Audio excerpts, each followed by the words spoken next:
Hi everyone, welcome to our second webinar for Customer Centricity Month 2023, Building Customer-Centric Teams. It's really wonderful to have so many of you signed up for today, and I can see that our numbers are going up already, which is great. So before I hand over to today's speakers, Riz, Neil and Sarah, and while people are still joining, I just want to say hi and introduce exactly what Customer Centricity Month is. So I'm Lauren. I work in the marketing and events team at cxpartners. And at cxpartners, we work with organizations to drive growth, unlock opportunities, and enable teams to work together more effectively. We do this through research programs, user-centered design, and by embedding a culture of customer centricity within organizations. So last year, we started Customer Centricity Month as a way of creating dedicated content that's all about the value of user-centered design and putting customers at the heart of your organization. So this year, we're running the series again, but focusing on how customer centricity can make organizations more resilient and enable them to thrive when external conditions can make it challenging. This focus came from some research we conducted this year into how turbulent environments may affect organizations and their ability to remain customer-centric. We've recently published a white paper with our findings from this study, so I'll send a link to where you can download it from at the end of the session. As I mentioned earlier, this is the second webinar of the month. Last week, we spoke about staying competitive in challenging times, but we'll be running another 3 sessions, all at 11 a.m. every Wednesday throughout November. So if you haven't already, make sure the rest of them are in your diary, and I'll pop a link in the chat in a moment. But now I'm going to hand over to today's speakers. So leading today's session, we have Rizwana Hussain, who's our Principal Service Designer, and Neil Schwarz, who's our Experience Strategy Director. We're also joined by our brilliant guest speaker, Sarah Blewett, who's the Head of Research at Carwow. As Head of Research, she leads their research globally, and she works with the product marketing and commercial teams to use customer insights to improve Carwow's products and services. So there'll be time at the end for questions, but please do add them to the Q&A or the chat throughout the webinar if there's anything that kind of pops into your mind, and we'll run through as many as possible at the end. Riz, I'll hand over to you now. Brilliant. Thanks, Lauren. We're really excited to be here today. And one of the reasons we wanted to host this talk from cxpartners is that we really are focused on helping organizations become more customer-centric. And by that, we mean how centered around the customer the organization actually is. We've done research in the past, and we know that customer-centric teams actually deliver results and deliver them quicker. From our research, we've seen that actually 69% of customer-centric organizations are able to adapt by making major changes to their systems within weeks rather than months and years, which transformation can usually take a very long time. Organizations that actually scored really highly on our maturity model gave 9 times greater year-on-year growth compared to those scoring lower. And actually, we found that 90% of customer-centric businesses had high levels of employee satisfaction. So that's a win-win in our eyes. And today, what we're going to talk to you about is about building customer-centric teams. We're going to talk about methods that we've used in the past. We've tried and tested both from experience working in-house and also working as cxpartners, a consultancy. So this is our customer centricity, can't get my words out today, maturity model. It focuses on 5 dimensions, so people, process, communication, facilities, and governance. It was produced underpinned by the principles of lean, agile, and user-centered design. And we found that these 5 dimensions are really important when it comes to building a team and an organization that is customer-centric. And to me, customer-centric always sounds like a weird word. It feels like it's made up. And then when you bring it down to a team, what does it actually mean? When we say customer-centric team, we're talking about a group of people working really hard to understand their customers, their needs, their motivations, and what they actually really value. You might see people interacting with customers regularly, speaking to them, having deep conversations with them to actually understand those underlying needs, and actually needs that you might not even know exist at the moment. And they often act as an advocate for the customer and champion the customer in an organization. And the reason this is really important, because at the moment, to stay competitive, businesses really need to understand what parts of the experience the customer actually values, and not just the product that they receive at the end. If you have people in that organization that can ask the right questions and understand what problems you actually need to solve, you'll address the right things rather than fixing things that don't actually really matter. And then you can put all your energy and effort into building that trust with your customers and creating that emotional connection that can often last over years and even a lifetime. But it can sound like a mammoth task. It can sound really big, and it's really hard to know where to start. But I would say start small, start really simple, start with one team. That's often what we do here at CX Partners. So establish a team that can really advocate for your customers and have that voice in the organization and bring that customer voice into the boardroom. Someone that can show the tangible impact of bringing customer insight. And when we talk about insight, we're talking about more qualitative insight rather than data and analytics. It's that rich conversation, that deep understanding, that deep connection that you have with people and bringing it into the business and influencing the wider organization. And today, what we want to do is pass on our learnings of how to establish a customer-centric team. And we're going to do this in 3 parts. So first, Neil's going to start with laying the foundations and getting started. And then I'll speak to you about growing your team and your skills. Over to you, Neil. Great, thanks, Riz. So yeah, so I'm going to start by talking about the foundations you need to have in place in order to build a customer-centric team. So change is difficult, particularly if it rocks the status quo. So you'll need to have solid foundations to keep you on track. So I'm planning to share some of the things I've learned whilst working with organisations like Nationwide Building Society, SSE Energy, and Google. And so when I was thinking about this session, 4 things jumped out at me. So first of all, people. So Riz mentioned our customer centricity maturity model, and people is one of the 5 dimensions and arguably one of the most important. So when we talk about people, we mean the skills you need to deliver a great customer experience. And of course, having skillful people isn't all it takes. You need the right organizational structure and culture as well. But that comes later. We're just talking about the foundations now. And so when I think about people and skills, as a practitioner, I immediately think of the disciplines you'll need, the hard skills. So you'll need people that can do user research and that can do product design. I really like this simple encapsulation. It was shared with me by my colleague Tom, an experienced director here at CX. So across the top, you've got the 4 different steps that you might see in any sort of typical project life cycle. And what this shows is just shows the blend of skills between research and design that you might need across that project. So to varying degrees throughout. And what powerful pairing user research and product design are. Of course, you could also consider like a UX generalist, someone who can straddle the whole spectrum. I think people who do this well are few and far between. And, you could argue actually that you really want to create a separation between research and design. But just to go a little bit deeper, I really like these bullets here. So Jared Spall wrote a foundational article about the indispensable skills for UX mastery. And I actually have this front of mind when I'm recruiting people to join our team here at CX Partners. So sketching to quickly convey ideas, storytelling to share what you've seen in research or to present your rationale, critiquing to help make ideas even better, and presenting to share work across the organization at all levels. And then finally, facilitation to bring the best out of others and foster collaboration. So I feel like these are sort of really great traits of any, really strong user-centered designer. But what about this? So I'm sure you'll have all seen and heard these sorts of things before, well, we already know our customers, or we shouldn't ask our customers what they want, or we don't have time or budget to do research. We just simply don't trust these small samples that you keep talking about. Well, beyond the discipline skills and then some of the kind of the hard skills that we were just talking about, you're going to need people that are resilient, pragmatic, but above all are advocates for user-centered design and can persuade people in your organization that this is the right way to go. So I'm just going to share a quick example. So in terms of building a team, of course, you can hire people into your organization, or you can use an agency or consultancy like CX Partners to help. And obviously, we're a big fan of that.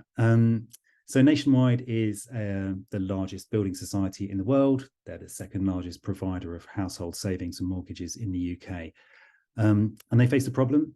So other people, by which I mean freelancers and agencies, were developing their user experience, and all that expensive knowledge was repeatedly walking out of the door. They had their own internal UX team, but they were in pockets, and they were seen more as a delivery resource rather than a strategic asset. So we worked with Nationwide to set up their own in-house central design agency called The Studio. You could say that we laid the foundations there by creating this model office. And we started by bringing together the designers from across the organization. And we built on that team with our own researchers, designers, delivery managers. So initially there were 28 employees at the studio, 15 of which were from cxpartners. So over the course of the next 12 months, we helped Nationwide to recruit and backfill those positions. So at the end of the program, they could operate the design studio completely independently. And it worked really well. So it's one way to get skills into the organization is to do something similar to this. So when we talk about the customer-centric team, it needs to extend beyond design. So you'll need allies from across the organization. So in engineering, marketing, product, operations. And if you're in a regulated market, of course, you're thinking about compliance and risk. Not everyone's going to be on board, and that's okay. And really, you want influencers. The more senior, the better. So I read this article just a couple of weeks ago. It's by Maya Alvarado. So she's a senior accessibility researcher at Booking.com. And in this article, she talks about how Booking created their accessibility research practice. And I just really love this expression. She talks about having formed a task force of people with a shared mutual interest in the topic. And that was the first thing that she did at Booking.com in order to start building out that practice. Sharing ideas, inviting lunchtime speakers, and just formed a community. And I just think it's a really great way to look at it. This is a model, it's called the diffusion of innovation theory. It was developed by somebody called E.M. Rogers. It was in the 60s. And in its simplest form, there are people that are going to be up for change and then will embrace it. And then people perhaps that don't, we will call them laggards. So my advice would be to go where the energy is when you're laying down the foundations. So you want to go to where the like-minded people are within your organizations. These are the ones on the left. You want to then build momentum, prove that it works, and then those to the right of the chart will inevitably follow. So the third point in laying the foundations is around process. So this is going to be how your team are going to work. So it's not just useful for your team, but for the wider business who are going to be drawing on your team's expertise. And it's going to enable you to push back if the organization is wanting you to work in a way that doesn't fit with this user-centered design methodology. One of the biggest shifts for an organization that's new to user-centered design is to move away from the habit of just starting with a solution already in mind.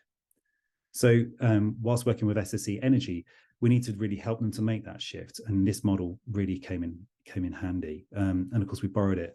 I'm sure you'll have seen it before from the government digital services. I love this model. It starts with a problem rather than a solution. It's simple. It's easy to adopt and easy to understand. It's really adaptable to most situations. And because it's agile, it reduces risk and uncertainty, and that makes it easy for people to buy into it. And of course, it's commonly used. So there's lots of good advice out there, and people are familiar with it. So we used this for our first project. We showed that it worked. We then formalized this approach. And now all subsequent value streams, when they get set up, adopt this approach. Final thing I want to touch on in terms of laying the foundations is just around purpose. So as well as having the right team with the right skills and the right levels of influence and processes, you really want to be able to bring that team together to coalesce around a common purpose, to form a unifying mission that's underpinned by some stated goals, your strategy. So if you joined us at the webinar last week with Max McShane, who's the head of digital at Octopus, you'll have heard him talking about their mission at Octopus Energy. So they were the most customer-centric organization in our recent study, but not only did they do well in our research, but that's translated into some pretty impressive results as well. So their growth over the last 7 years has been exceptional. And the customer advocacy is the envy of most brands, probably all brands, to be fair. And Max explained what it is that they do that generates such success. He says it comes down to this kind of singularity of mission.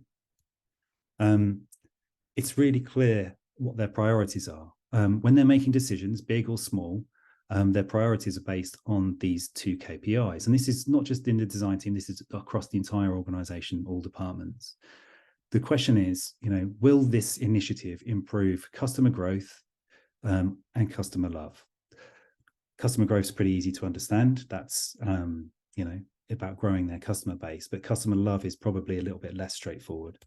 And this is how this is how they define it at Octopus. So, so this is, is this initiative going to prompt a response like this? No other supplier would do this for me.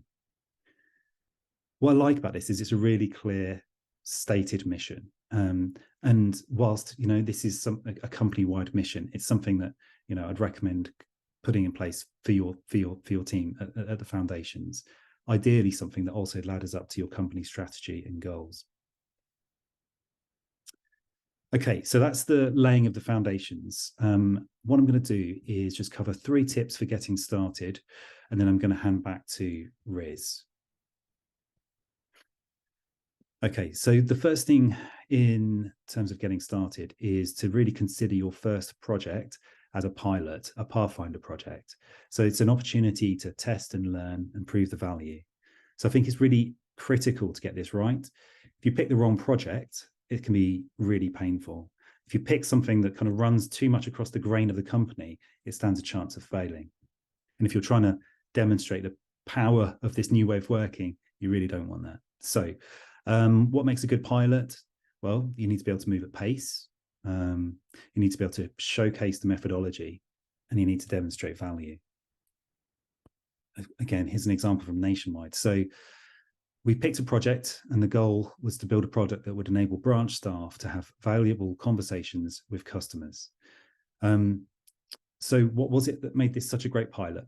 Well, it was self-contained, so we were free from politics and legacy tech, and it meant that we could move quickly. The stakes weren't so high that risk aversion was kicking in, and there were no politics involved. We could quickly and easily do user research by popping to the local branch in Bristol. We could bring together a cross-functional team, including risk and compliance. And it was small enough that we could make progress extremely quickly. But what was really most important was it actually gave us the perfect case study. It gave us something that we could demonstrate and take to the rest of the business and show that what we were doing worked. And it wasn't an accident that we picked this project. We carefully thought, well, what is the right way of getting started? Whilst you're running your pilot, you need to work in the open. So you want people from across the organization to see what you're doing and to get involved. Of course, there are loads of opportunities to work in the open when you're doing user-centered design. You can involve people in shaping the problem to solve, involve people in shaping the research, the types of users that you're going to speak to or the questions you're going to ask. You can run ideation sessions, co-design, and there's plenty of opportunities to do playbacks. I like this photo. I think it's a bit of an old one, but I really like it because it perfectly encapsulates the spirit of what I'm talking about. It was taken whilst we were working with JISC in their offices. We set up this war room. Walls were plastered in our work, and we just wanted people to get involved and see what we were up doing and see what we were up to and contribute. We can't really do this so much now, actually. Wall spaces tend not to have so many pictures on them as people are working increasingly in remote environments, but there are other ways, of course, to shout about what you're doing. So two examples of that. The first one, doing things like lunch and learns, doing show and tells, just really shouting about what you're up to. We're running a series of lunch and learns for the Civil Aviation Authority at the moment, and it's proving a really useful way of, just talking about what it is that we're doing. And the other one is just using using technologies like Yammer. So we were working with this huge FTSE 100 earlier this year, helping them to embed user research culture. And so every time we did any user research, we were shouting about it, inviting people to come and join in via Yammer. And that's the most useful way to get people involved. The most value, really. It's an absolute game changer to get people to come along and watch your research. So in fact, we built an entire program around this whole premise for Google. So since 2019, we've been running these things called mobile labs. And the whole premise is that you can harness the power of watching user research because it inspires action. So in each day-long lab, we work with one of Google's top advertisers, large digital commerce brands typically.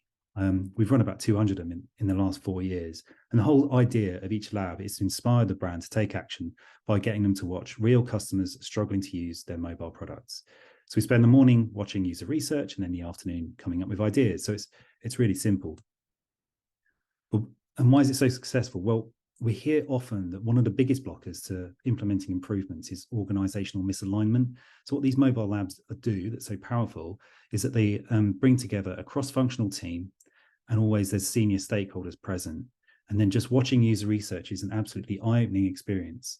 And then having the senior people involved unlocks doors. So we hear people talking about things like this, having had an eye-opening experience, or actually this is the first time that we've come together in a team in this way.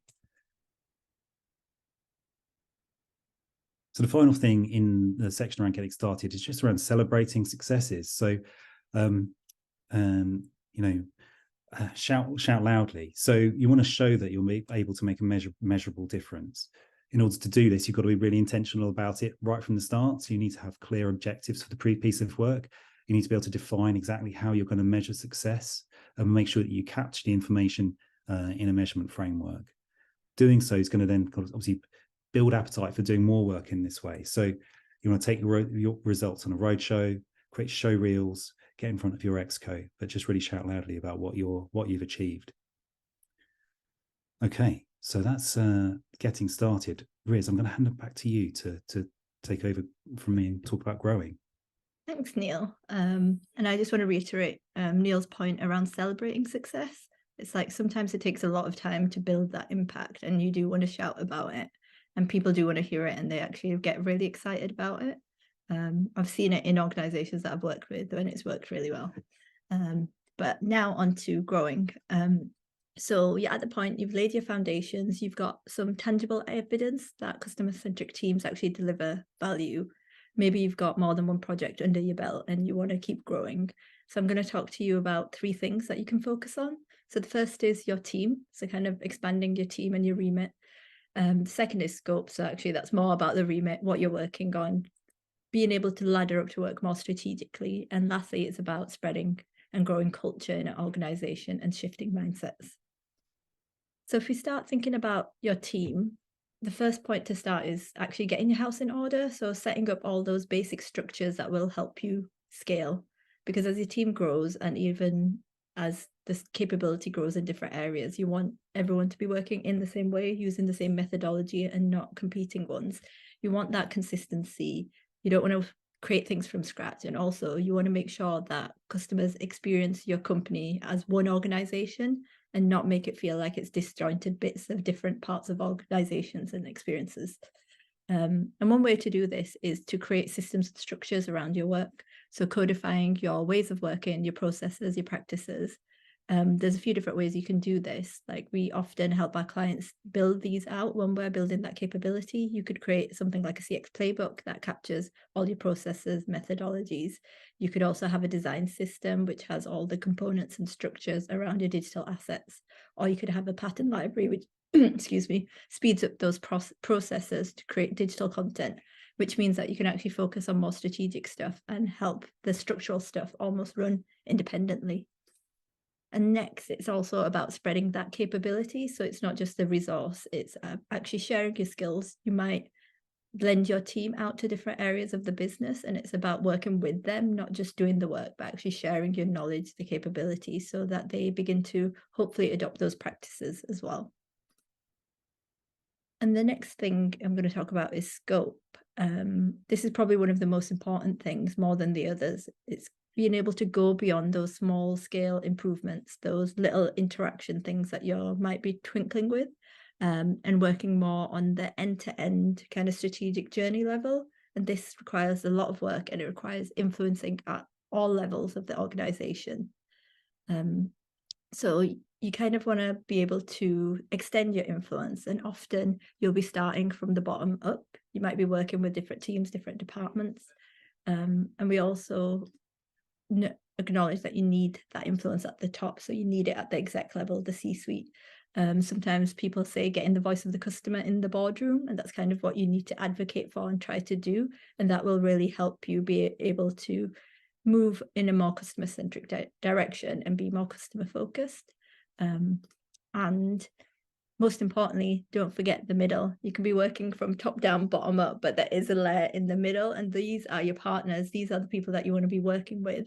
When I was working in-house at a retailer, I was working in the customer experience strategy team, and what we started to do was actually build relationships with functions that were parallel to us, that would often work directly in the same spaces that we did with customers. So that's like departments like brand, marketing, product teams. And we started to establish a really good relationship and actually started to collaborate more. So we are working together on those interactions and on those early parts of a customer experience to build that consistency and not have conflicting messages as well.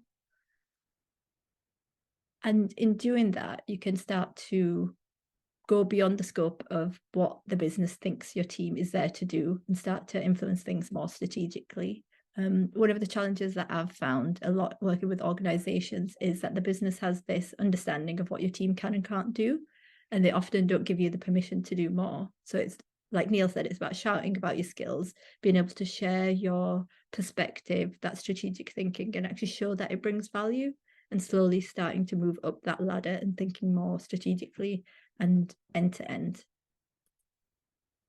And lastly, to enable all of this, you need the right culture in an organization. And that's usually like the slowest to change, sometimes the most hardest to change, but it doesn't mean that you don't try.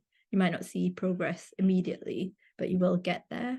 And it's things like Neil mentioned earlier. So working in the open, being visible, like people seeing what you're doing. Neil mentioned a war room. We would often have like journey maps hung up on the wall. So when people walk past, they kind of take a look and they get intrigued, and that kind of brings them into the experience and the process as well. And with that, I think one of the biggest things is having a service design mindset. And I would say it's not just a discipline or a role, it's an approach to looking at things more strategically, looking at the bigger picture, so zooming out, and then trying to figure out where the bigger opportunities are, and then zooming back in and narrowing down on them into a specific part of a service or an experience.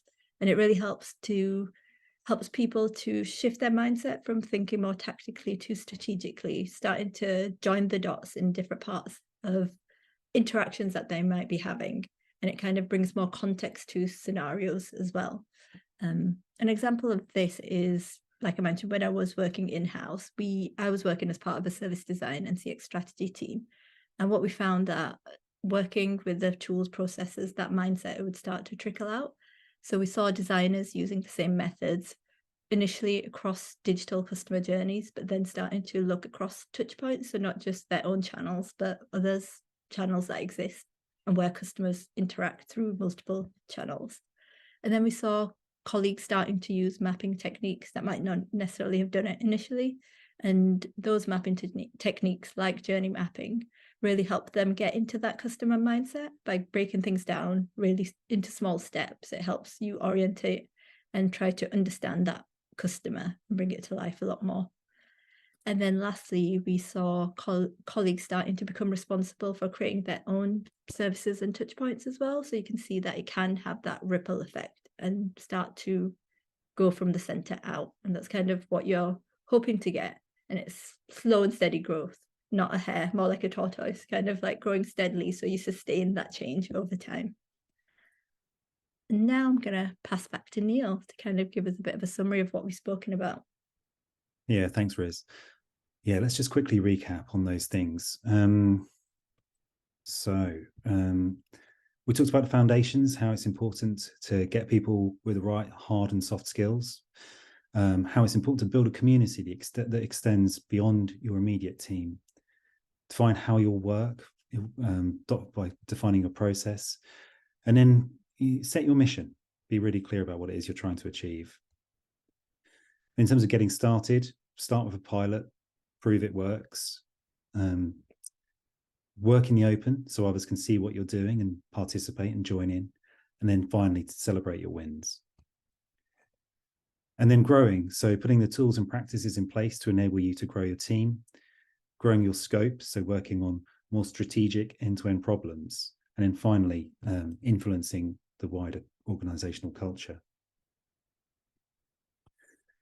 Okay, so we've just been sharing our perspectives, but we've got a brilliant guest speaker, Sarah from Carwow.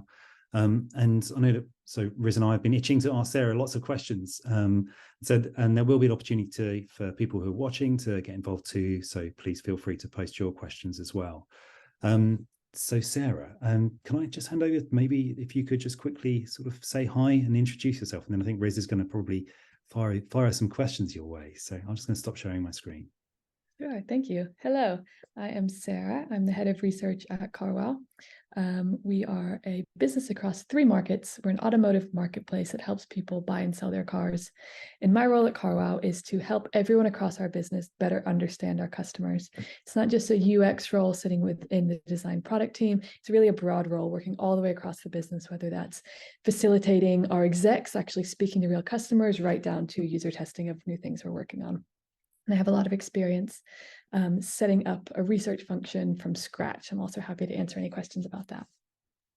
Brilliant. And thank you so much for giving us your time today, Sarah. I know we've spoken briefly in the past, and we are really interested in what you've been doing at Carwow, how things have progressed. But to get us started, can you just tell us a little bit about what it was like when you first joined Carwow? What was the customer experience like? What was their maturity like? How was that impacting the business? Yeah, so we didn't have a user research function. I was the first user researcher. User research was done within design, within product, which is really important to be doing user research there. But there was no one across the business thinking about how we make sure that our customer experiences are joined up and consistent, and that we are really starting from customers when we're starting to solve problems and thinking about what problems we wanted to solve. And how was that impacting the business? So it was more intrinsic focused, that kind of internal, we know how to do things. That sounds a bit rude, but it's like we are going with what we know rather than then giving up that almost control and saying, actually, we trust other people more than we trust ourselves. Like, that's not an easy thing to do. Yeah, I think the impact was that we just didn't understand the broader context of our customers. We didn't understand how our products and services fit into their lives, how they were compared to competitors, what we could solve for people that no one else was solving, and just a real broad understanding of how our products were currently landing with people as well. So we had a lot of data from customer support. I find customer support to be a really useful research data pool, but we didn't understand the sort of real outer circle, the real outer ring of people's contexts when they're thinking about changing cars. So how did you start to bring that thinking, that outer context thinking, into the organization? Obviously, being the first person joining, setting up a function isn't easy. And it's like, how do you, like we talked about growing team, how did you do it there? Yeah, I think the first thing to do is to speak to your stakeholders and understand their understanding of research, their desire for research, any real concerns they have, and try and allow people to be really honest with you. Do you think this is going to be a waste of time, and why? And what would credible research look like for you? What do you need to see to make it believable? How actionable does it need to be? When does it need to land with you? All of those sorts of things to sort of prevent any problems from happening in the first place. Yeah. Was there anything specific that kind of sprung out when you were talking to like different stakeholders in the business? Were there like anything that was like surprised you in terms of what they care about? I think one thing that stuck out, and it was actually in one of your slides, is that people think research is going to be expensive and it's going to slow you down. People think that user testing can be useless because we can user test things ourselves. We don't need people to tell us things like that. And I think there sometimes organizations do maybe too much user research, and you can get these ideas that we're testing everything and that's not necessary. And sure, that might be true. And user research can be expensive, but it absolutely doesn't have to be. And I think a good user research function, or a good way of being customer centric, it's fitting in the research you can around what the business needs. So there are obviously always going to be commercial requirements and things that we need to think about commercially, but there's always a way to fit research in to make sure you're really understanding customers. And I think also sometimes there's this idea that research comes at the end, and I think good research has to come at the beginning. So one thing that's really important to me in my role is constantly sharing things with execs about our customers, so that when they're thinking about what products and services they want to start bringing in, they're thinking about it from a customer first perspective. And that's doing things like being in exec meetings, being in meetings of different sort of products around the organization, and making sure that you're constantly surfacing points about our customers that they might not realize, things that they're confused about, things that are really important to them, things that are important contexts for their lives. Yeah, that's so important. Like the point you mentioned around bringing research earlier into the process when you're starting to think about new services, new propositions, because I've found that too. It's often like research almost ends up being a tick box exercise. Okay, we need to test this function with 5 people, usability test. And it's like, actually, by logic, you probably don't need to test some of that stuff. You've done it before, you're repeating the same thing, and the actual value would be further upstream, like earlier in the process. And I guess, like, how did you get people to take that seriously? Like, that's the question, because I've found myself in that situation, and it's really hard in big organizations to get someone to listen. Yeah, I think by sharing interesting, relevant tidbits in sort of an interesting format. So I like to share videos, really short 30-second clips, and I'll say on Slack or some other company channel, if you want to understand, if you have 5 minutes to understand customers, watch this. And I spend a lot of time making sure I'm sharing things that are really interesting and really going to capture people's attention, so that when they are then doing their day-to-day lives, they will think, oh, we have this way of speaking to customers. Let me go find out if we can do that for my role, for my problem, for what I'm doing. And sometimes that's stitching things together into a 5-minute summary video for a specific product we have, or sharing a newsletter, a really short, interesting newsletter, 5 things to learn about customers this week.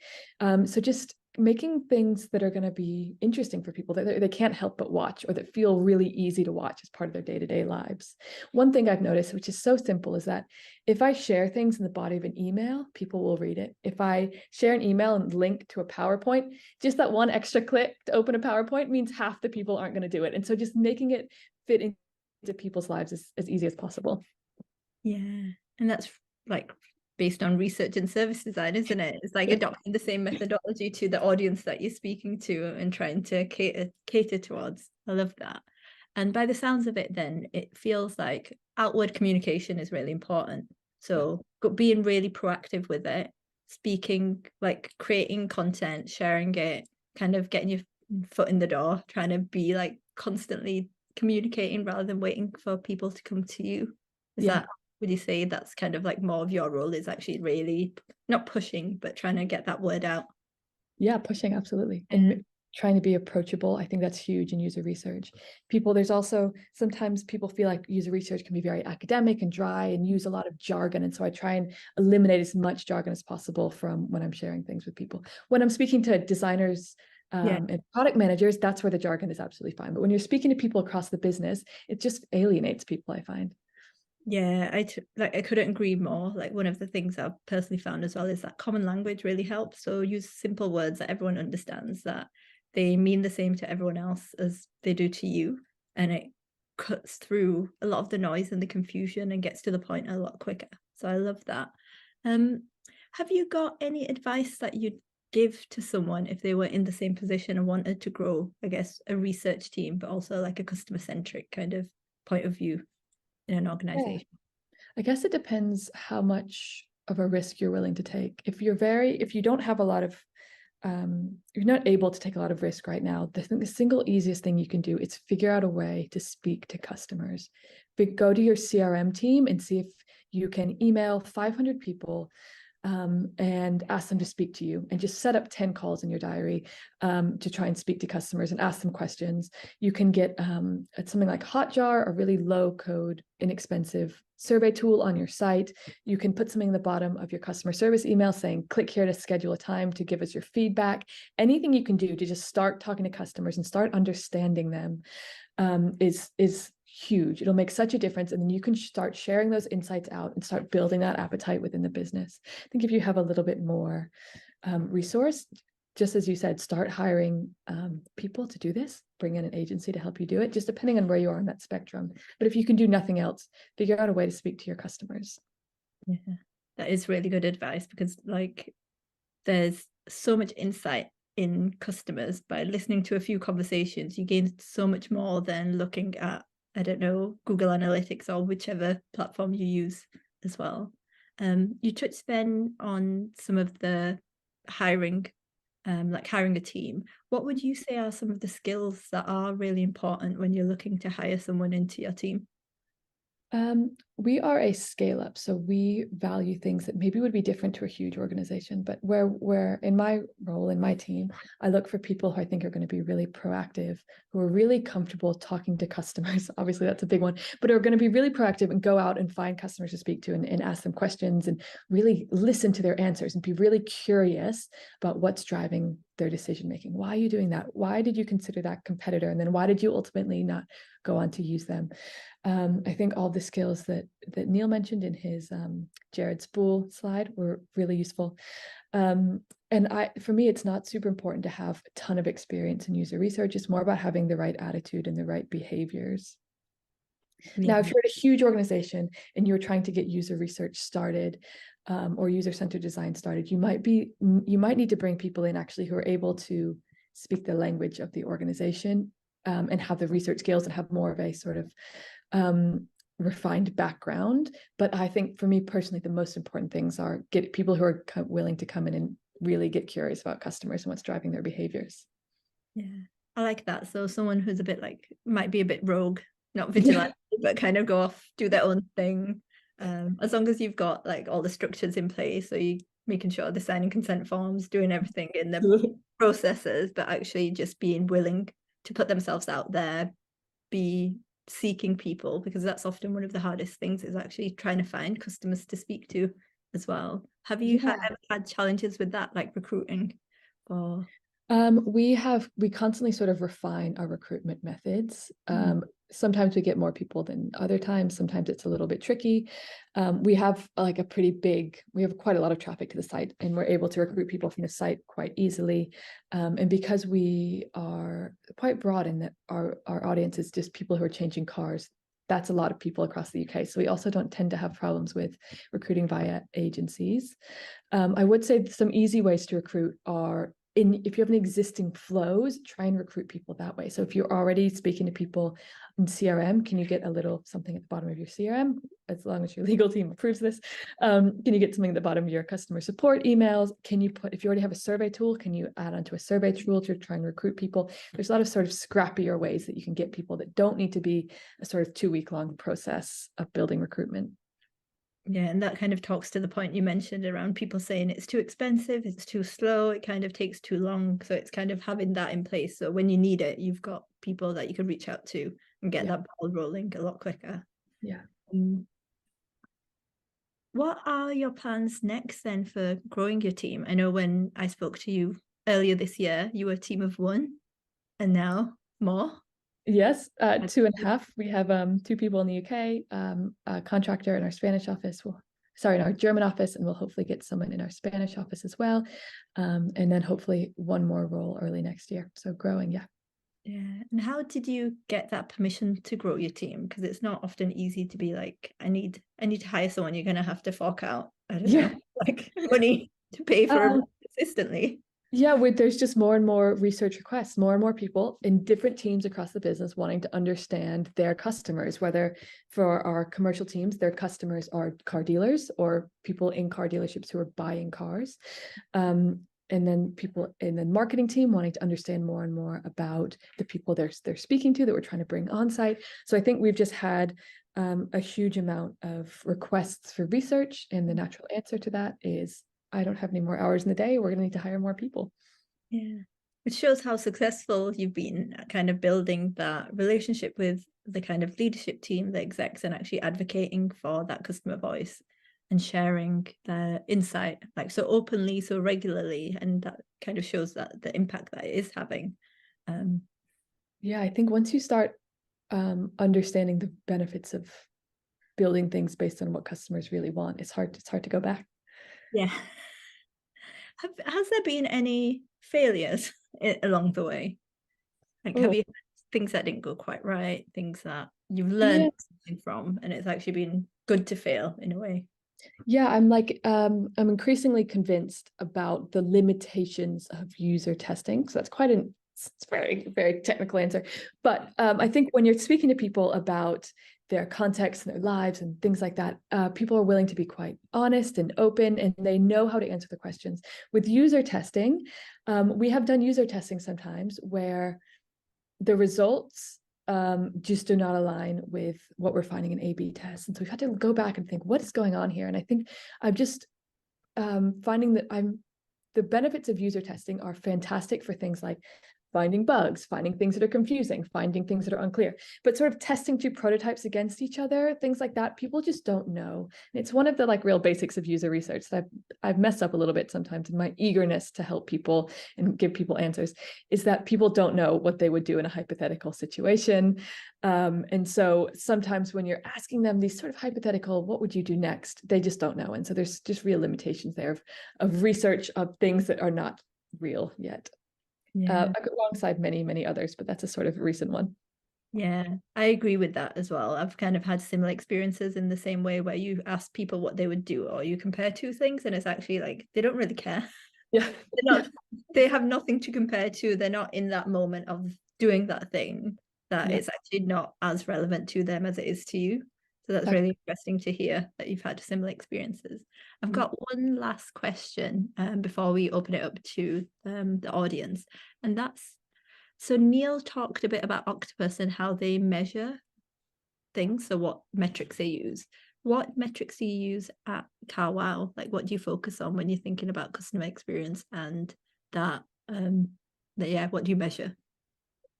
We have a whole host of measurements, just standard funnel measurements, things around customer experience. We also do CSAT. I much prefer CSAT compared to NPS.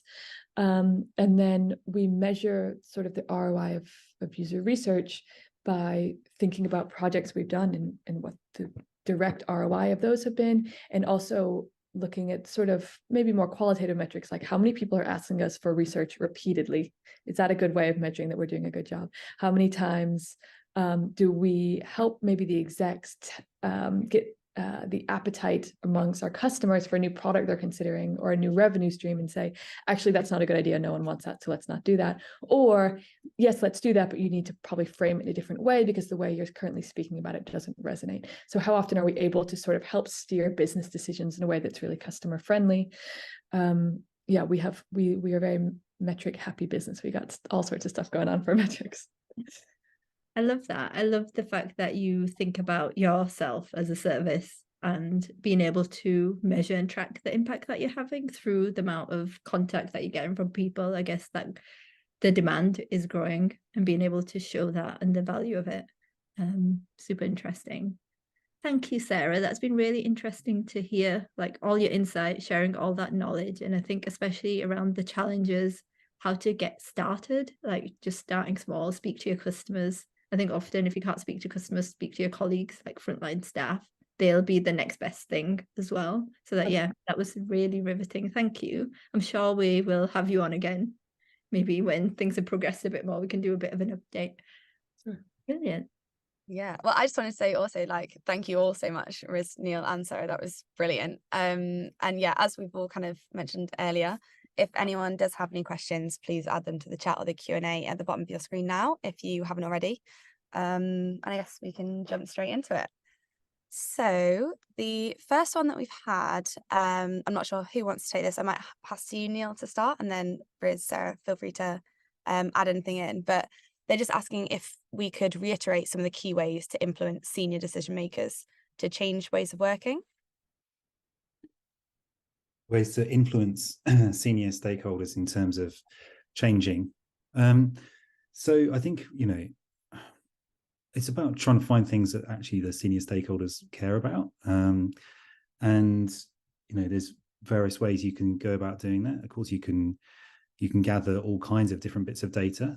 Obviously, the data is great at telling you what's going on, how a user's behaving. It doesn't really help you to explain why they're behaving in that way. So actually that starts to pose quite a fundamental and important question that people can then start to really care about. And there's various different places you can go for that.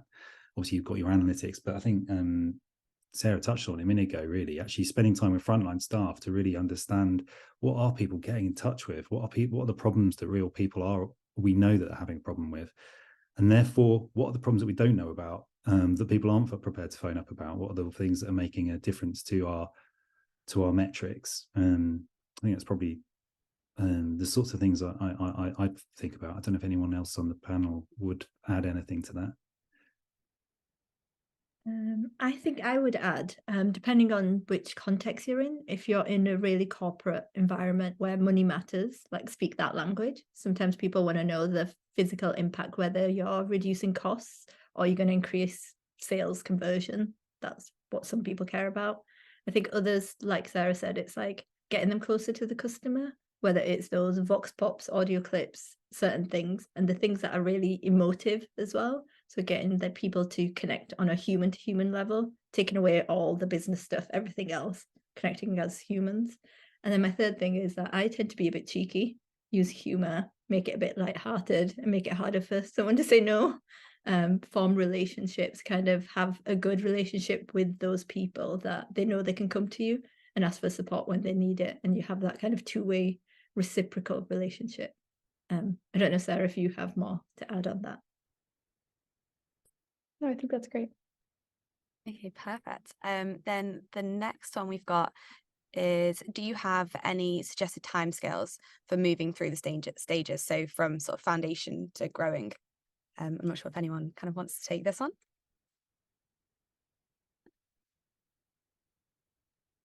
Gosh, I think it probably depends, doesn't it? I think laying the foundations. Well, that need not take a huge amount of time. I guess it depends on the size of the team that we're talking about as well. So going back to the nationwide example, obviously, we were dealing with setting up a studio of nearly 30 people. So laying the foundations was a kind of a fairly monumental task in itself. Just making sure we got everything in place. But if you're able to just get started, with a specific engagement, then it could be done in quite a lean way, I think. And in terms of going from getting started, again, I think you need to prove yourself with one project, and then that will then unlock the opportunity to scale. So again, I think probably I might go to Sarah. So I bet you've probably got something to say on this. I don't know. No, I think the time scale just completely depends on the size of the organization and how small of a project you're going to start with. I think if you can start with a small project, something that's really just going to take a week or two, you can really start to prove the value of it, as you said. And no, I don't have anything to add. Okay, nice. So if we move on to the next question we've got, it's any suggestions for recruiting competitor users for research? It's quite easy for us to get our loyal customers to talk to us, but it's hard to recruit from competitors. Yeah, go on, Sarah. Yes, we do this. I think everyone likes to do this. One thing is if you use an agency, certainly maybe not the cheapest way, but a way. Or if you have any kind of survey tool, ask people what competitors they're using and then route the question that if they choose the right competitors, you say, would you like a £50 Amazon voucher or whatever sort of incentive you use? You'll probably need to incentivize for this. Would you like X benefit for speaking? Would really like to improve. You don't have to frame it as we want to know if you're using a competitor, and that means we want to talk to you. But in the course of collecting the information about people, you can route what you're doing to make sure that the right people see the recruiter, which is trying to get people to speak to you. There's a chance I've misunderstood the question, but that's how we tend to do it. And you can also, if you want to recruit people who have used you and a competitor, that's a great way of of doing it. And then you can do contextual inquiry, which is a sort of user testing where you watch them use your site and a competitor site and ask them to think aloud as they're doing it, talk about while they're doing it. It's a really, really great way to gather really rich insights. Yeah, definitely. I don't know, Riz or Neil, if you had anything you wanted to add, or we can just move on to the next one. No, I think that covers it really nicely. Yeah, perfect. Okay, so we've got another one here that says, you mentioned the importance of training others in UX skills as part of the growing process. So I'm assuming, Riz, this one will be for you. Or I suppose to anyone actually. Do you think some skills are more transferable than others? We've found it hard to get other departments on board with doing their own research. Yeah, I can start in a bit. Sarah can jump in as well. I do think research is one of those skills that is very unique, specific, takes a lot of practice, and it does need training, whereas some other things you can pick up as you go along. But with research, there's so much nuance to it in terms of using open-ended questions, not closed-ended questions, not leading people, not implying things. So you really do have to spend the time and energy. It's not saying you can't learn it. I only started doing it about 7-8 years ago, kind of thing. You can learn it, but it is an art form. It takes practice, and it's about coaching people along the way, I think. So even if you can't be with other departments all the time, or if they don't want to do it, maybe it's bringing them along to some sessions, getting them intrigued, seeing the value of it, and then getting them to run a session alongside you where you may be doing it half and half and slowly building that, not just a capability. I think sometimes it's confidence. And the other thing is, like, you don't want to get results that aren't accurate as well. So you don't want to put words into people's mouths. So it's about, it takes time. I think Sarah can probably speak to it more after working at Carwow. Have you had that experience? Yeah, I think exactly what you said. And there's different parts of the research process. And so you can work with them to come up with a research plan and the approach. You can do that quickly, depending on what the project is. If you're doing something like customer calls or user testing, you might want to do that yourself as the researcher. But then what you can do is hand over the assets and say, okay, here's the information. You go analyze this yourself if time is a problem for you. And so there's different ways you can share the research process. And I guess it would also be worth trying to understand what is stopping the other departments. Are they scared about speaking to customers? Is there a way we can sort of do some practice sessions? Do they feel that they just don't have time, which is probably what a lot of people say, in which case, you can do it for them and then hand things over so that it's as easy for them as possible. And there's a lot of talk about democratizing research, and I think it's fantastic. But as Riz said, it's a skill. And so especially someone who's not independent, it's very easy to get led into hearing what you want to hear, confirmation bias, which is why researchers are helpful, because we're meant to be independent in the process. Yeah, brill. So we've got a couple of minutes left, but I think we've probably got time to run through one last question and then we can wrap up. So I think there's one here for you, Sarah, which I know you've touched on earlier. But what are some of the most important lessons that you've learned along the way? In terms of, if we're thinking about building a customer-centric business, which is, I think, what this is all about, we want to make it as easy as possible. I've already said this twice, I'm gonna say it again. Make it as easy as possible for people to understand your customers. Make it interesting and fun so that when they see something from you, they want to open it and they want to hear what you have to say. Make it short and do it regularly. Regularly be sharing with people insights about your customers, asking open-ended questions and sort of get the business interested in what the answers might be. So I would really like to learn X. Does anyone here use our product that can help me answer that question? That sort of thing. Other lessons, I don't know. I think so much of the things we've learned are just someone mentioning a question in some meeting somewhere, and then just running with that and trying to find the answer. So being really curious about your customers and being really proactive in understanding them. Brill, thank you. So yeah, we're at time, but as I mentioned earlier, we've published a white paper with our findings from our recent study. So I'll just send the link in the chat to that, and there should be a QR code coming up on the screen shortly, I think. Thanks, Neil. Yeah, I just want to say thank you so much for today's session, Riz, Neil and Sarah. It's been so interesting, and there's been some really great insights in there. And also a huge thank you to everyone for coming along. It's been really lovely to have you all here. Yeah, we'd also love to hear your feedback, so please do get in touch with any of that. And yeah, I hope to see you at next week's talk too. So yeah, thank you everyone. I hope you have a lovely afternoon.